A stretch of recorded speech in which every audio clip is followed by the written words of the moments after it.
കൊട്ടിയൂർ പ്രാഥമികാരോഗ്യ കേന്ദ്രത്തിൻ്റെ പുറകിലുള്ള കൊട്ടിയൂർ പഞ്ചായത്തിലെ പ്ലാസ്റ്റിക് ഡംപിങ് യാർഡിൽ പ്ലാസ്റ്റിക് അമർത്തുന്ന മെഷീൻ കൊണ്ടിറക്കി അത് ക്രെയിൻ ഉപയോഗിച്ച്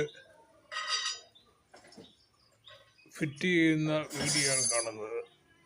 വളരെ ഭാരമുള്ള മെഷീനാണ്, പ്രസ്സിങ് മെഷീൻ. പ്ലാസ്റ്റിക് വാരി പ്രസ് ചെയ്ത് കട്ടകളാക്കി വാഹനത്തിൽ കയറ്റിവിടുമ്പോൾ കൂടുതൽ ടണ്ണ് പ്ലാസ്റ്റിക് കയറ്റിവിടാൻ സാധിക്കും. അതിനുവേണ്ടി പഞ്ചായത്ത് ഫണ്ടിൽ നിന്നും തുക അനുവദിച്ച് പെരുമ്പാവൂരിൽ നിന്നും വരുത്തിയ പ്ലാസ്റ്റിക് പ്രസ്സിങ് മെഷീനാണ് ക്രെയിൻ എടുത്ത് പൊക്കി യാർഡിൽ കൊണ്ടുവെക്കുന്നത്. അവിടെ നിന്നുള്ള വിദഗ്ധ തൊഴിലാളികളെയും കാണാം.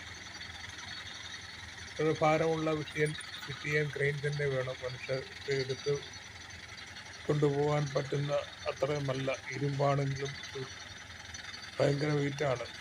അപ്പോൾ ക്രെയിൻ തന്നെ ഉപയോഗിച്ചത് പൊക്കിയെടുത്ത് യാർഡിൻ്റെ ഉള്ളിൽ കൊണ്ടുവെക്കുകയാണ്. അതിൻ്റെ കൊളുത്തി അതെടുത്ത് താഴെയുള്ള പ്ലാസ്റ്റിക് ഡംപിങ് യാർഡിലേക്ക് കൊണ്ടുപോകുന്ന വീഡിയോ ആണ് കണ്ടുകൊണ്ടിരിക്കുന്നത്.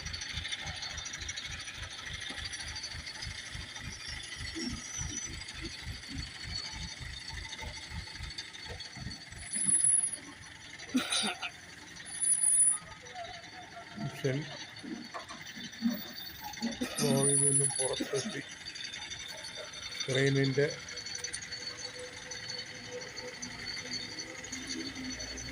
തുമ്പിൽ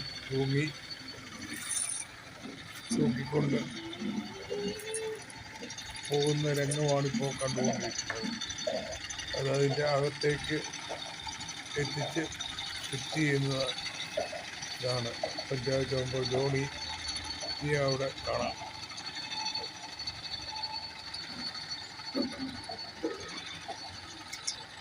വളരെ ശ്രമകരമായ ഒരു ജോലിയാണ് ഇത്.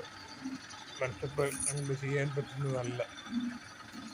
ഇങ്ങനെ ഈ മെഷീൻ വെച്ച് പ്ലാസ്റ്റിക് പ്രസ് ചെയ്ത് കഴിഞ്ഞാൽ ലോഡ് കയറ്റി പോകുമ്പോൾ കൂടുതൽ പ്ലാസ്റ്റിക്കുകൾ ഇവിടെ നിന്നും കൊണ്ടുപോകാൻ സാധിക്കും.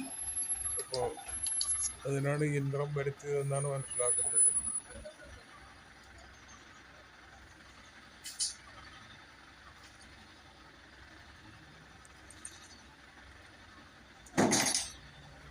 കണക്കിന് തൂക്കമുള്ള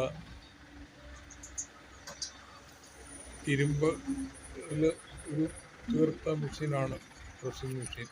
വൈദ്യുതിയിലാണ് പ്രവർത്തിക്കുന്നത്.